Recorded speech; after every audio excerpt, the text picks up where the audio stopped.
Big బాస్కే చిరాకు దొబ్బినట్టుంది. వీళ్ళేంట్రా ఇంకా సేఫ్లోనే ఆడుతున్నారని అందుకే అందరినీ నామినేట్ చేశాడు. పోండి అందరూ నామినేట్ అవ్వండి అని. నాకు తెలిసి ఈసారి డబుల్ ఎలిమినేషన్ ఉండబోతోంది. హాయ్ ఫ్రెండ్స్, నా పేరు Venkatesh. Welcome to radio channel chill bro updates 2.4. First video click కొట్టండి, అలాగే ఐపటన్ మీద ప్రెస్ చేయండి. సబ్స్క్రైబ్ చేయకపోతే సబ్స్క్రైబ్ చేయండి. ఇంకొచ్చేసి ఈ హౌస్మేట్స్కి ఏ మాత్రం తెలివి ఉన్నా ఇమాన్యువల్ని నామినేషన్లో పెడతారు. కానీ అది ఎందుకు సేవ్ చేశారో వాళ్ళకే తెలియదు. దగ్గర 9 వీక్స్ నుంచి నామినేషన్లో లేడు. ఒకసారి నామినేషన్లో పెడితే ఏమవుతుందో చూద్దాం.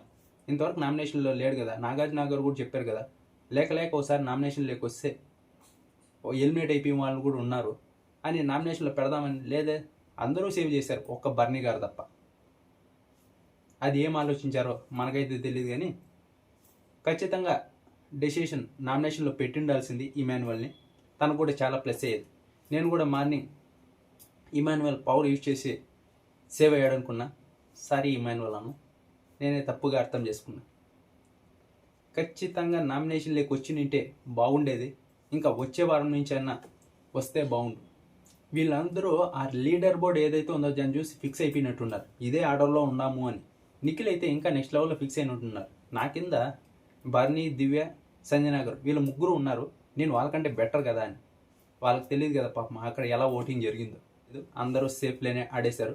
ఇక్కడ చెప్పుకోవాల్సి వస్తే నిఖిల్ అలాగే గౌరవ్, ఎక్కువగా గౌరవ్కి తనకి ఏమనిపించిందో అది చెప్పుకుంటూ పోయాడు. భయపడకుండా ఎలాగోలాగా నామినేట్ చేసుకుంటూ వెళ్ళాడు. ఇంకా ఆ తర్వాత రీతు పర్వాలేదు, బర్నీ గారు పర్వాలేదు, మిగతా అంతా సేఫ్లోనే ఆడేశారు. ఇక్కడ ఫస్ట్ వచ్చేసి కళ్యాణ్ గురించి చెప్తా.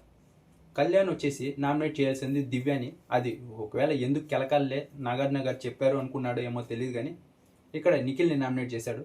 ఇతను పని ఏంటంటే ఎవరైనా బాగా ఆడకుండా కొంచెం సైలెంట్గా కూర్చోంటే, ఇప్పుడు కళ్యాణ్ ఎలాగైతే సైలెంట్గా ఫస్ట్ కూర్చున్నాడో అందరూ సైలెంట్గా ఉన్నామని నామినేట్ చేశారు కదా, చెప్పారు కదా. ఇప్పుడు ఇతను అదే పని చేస్తున్నాడు. ఎవరన్నా సైలెంట్గా కొంచెం గమ్మున ఉంటే వాళ్ళని నామినేట్ చేసి, నువ్వు ఇలా ఉంటున్నావు, నేను కూడా ఇలాగే ఉంటున్నావు, నువ్వు పికప్ అవ్వు. అలా రాముకి ఎలాగే చెప్పాడో ఇప్పుడు నిఖిల్కి అలాగే చెప్తూ వస్తున్నాడు. ఇతనికి పాయింట్స్ ఏరే వాళ్ళ మీద ఉన్నాయి, దాన్ని చెప్పి నామినేట్ చేసింటే బాగుండేది. కానీ ఇంకా తనుజ కూడా దివ్యకి తనుజకి ఎంత ఇది ఉంది. దివ్యాన్ని నామినేట్ చేసిండొచ్చు, కానీ ఇక్కడ కూడా ఏమనుకుందో తెలీదు. ఊరికే అలా గెలుపుకోవడం, మళ్ళీ వాళ్ళకి హైప్ ఇవ్వడం అనుకునిందో, వీళ్ళందరూ అదే ఆలోచించారో లేకుంటే ఇంకా సేఫ్లీ ఆడదాం అనుకున్నారో తెలియదు. కానీ వాళ్ళ మైండ్లో ఉండేది మనకెట్లా తెలుస్తుంది. ఇంకా ఈవిడ కూడా గౌరవ్ మీద నువ్వు సపోర్ట్ చేస్తానని ఒక మాట చెప్పిందంటే మేము నీకు వదిలేవాళ్ళం కదా, నువ్వు ఎవరిది అని చెప్పకుండా ఎలా ఆడతావు అని. అతను ఒక మాట చెప్పిందంటే ఆ సపోర్టింగ్ టాస్క్ కాబట్టి బాగుండేది. నా ఐడియా అంటున్నాడు. నేను ఎవరికన్నా సపోర్ట్ చేస్తా, డెసిషన్స్ టకాన్ని చేంజ్ చేసుకుంటా అంటున్నాడు. ఇంకా ఆ తర్వాత వచ్చేసి రీతు నాకైతే బాగా అనిపించింది. ఎందుకంటే దివ్య వచ్చేసి కొంతమందికి అలాగే చెప్తుంది. ఏదన్నా తనకు పడకపోతే, ఇప్పుడు తనుజ విషయంలో చెప్పండి, ఇక్కడ తనుజాని తీసేస్తే నీ కంటెస్టెంట్ సేవ్ అవుతాడు, తనుజాని తీసేస్తే నీ కంటెస్టెంట్, అలా అందరికీ చెప్పి దాని గురించే రీతు మాట్లాడింది. నువ్వు అలా అందరికీ చెప్పుకుంటూ ఒక గ్రూప్ ఫామ్ చేసి నీకు ఏది కావాలో అది చేయించుకుంటున్నావు, అది నాకు నచ్చడం లేదు, అందరినీ మ్యానిపులేట్ చేస్తున్నావు అని చెప్పింది. ఇది కొంచెం కరెక్ట్ పాయింటే. ఇక్కడే ఇంకోటి గుర్తొచ్చింది ఇప్పుడు. అదేంటంటే దివ్య అదే మ్యానిపులేట్ అని చెప్పాను కదా, ఇప్పుడు బర్నీ గారికి ఫస్ట్లో ఎపిసోడ్ రాషన్లోనే చెప్తుంది, మీరు నిఖిల్ని నామినేట్ చేయొచ్చు కదా, గౌరవ్ని నామినేట్ చేయొచ్చు కదా అని. ఇలానే ఉన్నది. వీళ్ళిద్దరిది కొంచెం పర్వాలేదు. ఇంకా బర్నీ గారు అలాగే దివ్య గారు వీళ్ళు వచ్చారు కదా. బర్నీ గారు కరెక్ట్ పాయింట్స్ చెప్పింటే బాగుండేది. పాయింట్స్ చెప్పకుండా నువ్వు బయటికి వెళ్ళి రావాలి, ఇప్పుడు నేను నామినేట్ చేస్తున్నా, నువ్వు బయటికి వెళ్ళి వస్తే నీకు నా బాండ్స్తో ఏం సంబంధం లేదు అన్నట్టు అని చెప్పారు. అలా కాదు, నీ బాండ్ వల్ల నేను ఇలా ఎఫెక్ట్ అయ్యా, ఇది జరిగింది అని చెప్పింటే బాగుండేది.